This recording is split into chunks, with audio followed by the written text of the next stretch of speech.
Bonsoir à tous et à toutes. La vidéo d'aujourd'hui, nous allons parler des accidents qui deviennent un peu récurrents en Guinée par rapport à l'implantation des poteaux. Et nous avons vu le vendredi passé 4 personnes qui ont perdu la vie, dont 3 sur place et le quatrième en chemin pour l'hôpital. Et également, je crois, au mois d'octobre, il y a eu aussi un autre accident, je crois, à Imbaya, où il y a eu un mort et 3 autres blessés. Donc, l'accident du vendredi s'est passé à Bessia Rond-Point. Et là, je prends la parole pour, je vais pas citer d'entreprise pour ne pas que la communication soit braquée en fait. Parce que des fois, dès que tu dis le nom d'une entreprise ou d'une personne, les gens, ils oublient le contenu du message que tu veux faire passer et ils se braquent sur l'entreprise ou les personnes dont tu as cité. Et ça, je le dis parce que le problème est plus profond. Le problème n'est pas que cette entreprise où le problème s'est passé le vendredi. Ce n'est pas que cette entreprise. Parce que moi, pour une petite histoire, j'ai travaillé, quand j'ai travaillé dans le domaine de la construction des sites, des réseaux mobiles, la construction des pylônes, l'érection des pylônes, j'ai vu des amis qui sont tombés. Des amis qui sont tombés, qui ont fait des accidents, des pylônes qui sont tombés. J'ai vu aussi des entreprises concurrentes où il y a eu certains des employés des techniciens sont tombés, ils sont décédés, tombés des pylônes, ils sont décédés. Donc c'est un problème récurrent. Ce n'est pas que ce qui s'est passé vendredi, c'est que c'est juste récent et ça en fait un autre de trop. Ça fait un autre de trop. Donc le vendredi, qu'est-ce qui s'est passé? Ils sont venus pour implanter un poteau télécom. Et pendant les manœuvres du poteau pour le positionner dans le trou, le poteau a touché le câble à haute tension. Et comme vous le savez, et malheureusement encore, le poteau, c'est un poteau métallique. Donc vous imaginez un poteau métallique qui touche la haute tension. Donc il y avait 3 personnes qui sont décédées sur place et la quatrième personne en cours de route. Il y a eu un fait qui prouve que ceux qui étaient sur le terrain n'avaient pas d'habilitation pour faire ce travail-là. Ils n'avaient pas la formation requise pour faire le travail. Sinon, celui qui manipulait le camion, quand les autres ont été électrocutés, il est descendu du camion pour venir les sauver, pour venir les aider. C'est humain, c'est normal.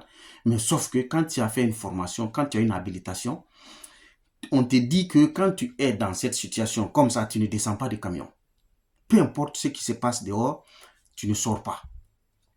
Parce que ton camion ou en tout cas ta machine est isolée de l'intérieur. Tu ne risques absolument rien quand tu es dedans. Mais dès que tu mets le pied dans l'environnement où il y a eu le court-circuit, dès que tu mets le pied, tu prends la décharge. Et cette décharge-là peut te tuer. Les autres, ceux qui sont décédés, c'est parce que les uns ont voulu aider les autres. Et ils ont tous péri, et malheureusement. Donc, c'est important pour les entreprises. Ça doit nous... En fait, quand un problème arrive, le problème en soi nous permet de nous remettre en cause. Normalement, un problème nous permet de nous remettre en cause. Que ce soit personnel ou que ce soit collectif ou dans le domaine professionnel pour une entreprise. Donc, cette entreprise-là, ainsi que toutes les autres entreprises en Guinée, doivent mettre l'accent sur la formation des intervenants. Dans le domaine électrique, moi, par exemple, je suis ingénieur télécom ou même pas ça, je travaille dans le domaine de la fibre. Je suis chargé d'affaires. Mais j'ai une habilitation de concepteur. Il y a aussi des habilitations d'encadrant. Il y a des habilitations de dirigeants. Chacun a une habilitation. Moi, je n'ai même pas le droit de toucher à un compteur d'électricité. Je peux juste rentrer dans un local où il y a des disjoncteurs. Et je peux travailler à côté. Je peux faire mes relevés, analyser l'environnement. Mais pour ça, il me faut avoir une habilitation. Donc, imaginez ceux qui doivent travailler dans un tel environnement où il y a la haute tension. Donc, c'est sûr, ces employés n'avaient pas l'habilitation électrique pour faire ce travail-là. Si tel est le cas, Et il revient aux entreprises d'abord de remettre ces employés qui ont perdu la vie dans leurs droits. C'est un accident de travail qui les a tués. Donc il ne faut même pas dire que c'est Dieu, c'est leur temps qui est arrivé, parce que c'est comme ça que ça se passe tout le temps. Donc il faut les remettre dans leurs droits. Et en même temps, l'État, les services de l'État qui sont en charge de telles situations doivent se mettre en marche. L'objectif n'est pas de nuire à ces entreprises-là. L'objectif, c'est de les ouvrir les yeux, c'est de les réveiller pour qu'elles prennent des dispositions afin que de tels accidents ne se reproduisent plus. Ne se reproduisent plus. Un tel projet, il y a eu une étude, forcément il y a une étude, pour dire on va implanter un poteau ici. Parce que d'après les retours, la personne même qui avait fait l'étude, le chargé d'études, je ne sais pas, il est chargé d'études, mais le conducteur de travaux, en tout cas la personne qui était partie identifier la position du poteau, l'emplacement du poteau, elle-même, elle est décédée. Donc c'est sûr, il y a des études préalables pour identifier la position du poteau. Mais sauf que quand il va y avoir la composition de l'équipe qui va faire les travaux, cette équipe, ça doit prendre en compte l'environnement où ils vont travailler. Pour dire, tous ceux qui doivent travailler ici, voici les critères, voici ce que vous devez avoir comme habilitation. Celui qui manipule le camion, est-ce qu'il a les compétences pour manipuler ces grilles-là dans un tel environnement? Parce que c'est ça. Il ne suffit pas de pouvoir manipuler les grilles, mais c'est dans quel environnement que vous les manipulez. Sa proximité de quel réseau? De quel réseau?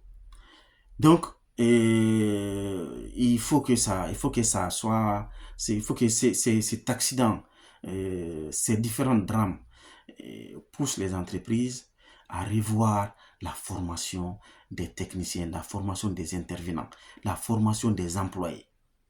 Même un stagiaire, vous ne pouvez pas l'envoyer sur le terrain sans les EPI, des équipements personnels. Donc, il faut avoir le gilet, les gants, il faut avoir les chaussures de sécurité, il faut avoir tout ce qu'il faut pour protéger la personne, son intégrité physique. Si les entreprises ne font pas ça, normalement dans les entreprises, il y a toujours des services qui sont en charge de la sécurité, de la santé, sécurité et environnement. Dans toutes les grandes entreprises. Donc, de tels accidents ne doivent pas être récurrents. C'est des accidents mortels qui sont très très dangereux. L'électricité a tout le temps, même l'électricité des Guinée et des G, tout le temps ce sont des accidents qui arrivent au niveau des techniciens. Alors qu'est-ce qui se passe? Qu'est-ce qui fait ça? Il faut qu'ils revoient. Soit ils ne sont pas formés, ou ils ne respectent pas les règles de sécurité, les employés eux-mêmes. Mais quand on ne respecte pas les règles de sécurité, ça peut être une raison de licenciement. Un employé qui ne prend pas les règles, qui ne respecte pas les règles de sécurité sur le terrain, il peut être licencié pour ça. Et l'entreprise aura raison. Donc, les deux points-là, que les entreprises forment les employés et que les employés respectent les règles de sécurité quand ils sont sur le site, quand ils sont en train de travailler. Parce que si tel n'est pas le cas, tout le temps nous allons avoir de tels problèmes. C'est la fibre qui va être déployée. Et généralement, la fibre, ils utilisent les poteaux de l'électricité. C'est pas la première fois qu'il y a cet accident-là. C'est pas la première fois.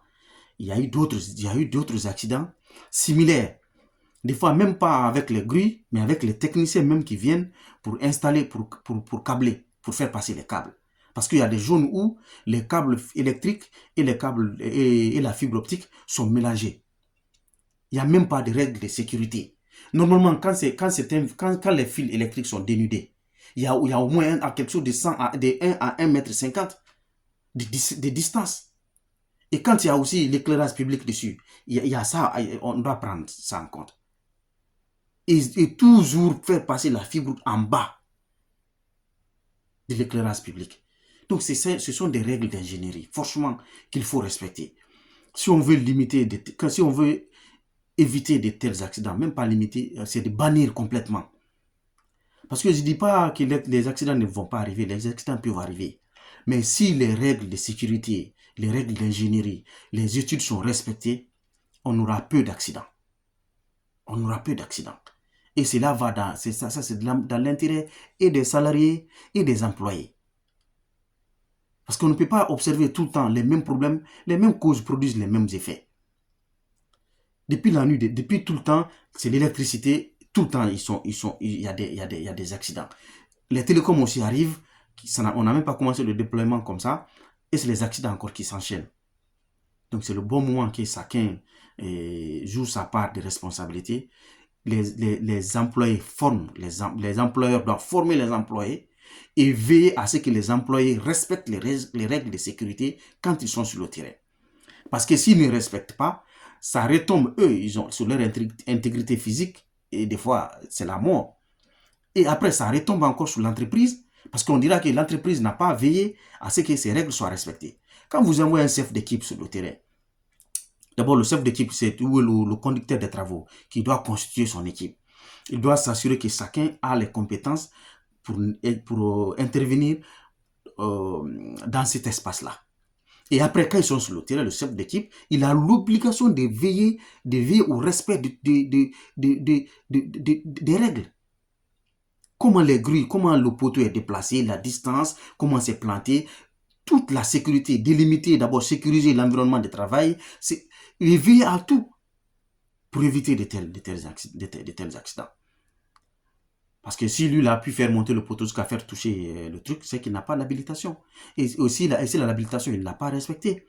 Et même s'il n'a pas respecté, celui qui était là, le conducteur des travaux, ou le chef des chantiers, ou le superviseur des travaux, qu'est-ce qu'ils ont fait pour réagir, pour lui dire attention, on ne manipule pas comme ça. Donc, il y a plein de questions, mais cette vidéo, c'est juste pour attirer l'attention des entreprises et des salariés, afin d'éviter ça. Parce que c'est vrai, des fois, les salariés, vous venez et on ne vous demande pas si vous avez l'habilitation ou si vous avez les compétences, vous cherchez un emploi, vous n'avez aucune exigence, on vous confie des responsabilités, même si c'est contre votre santé, même si ce n'est pas bon pour votre intégrité physique ou morale, vous l'acceptez parce que vous voulez travailler. Donc les services de l'État, il faut tout faire pour protéger les salariés et obliger les entreprises à les former et à les sécuriser. Certains, dès qu'ils ont l'accident, ils sont abandonnés. Ils sont abandonnés parce que les entreprises, ils ne sont pas indemnisés comme il faut, ils ne sont pas traités comme il faut, ils n'ont plus d'emploi.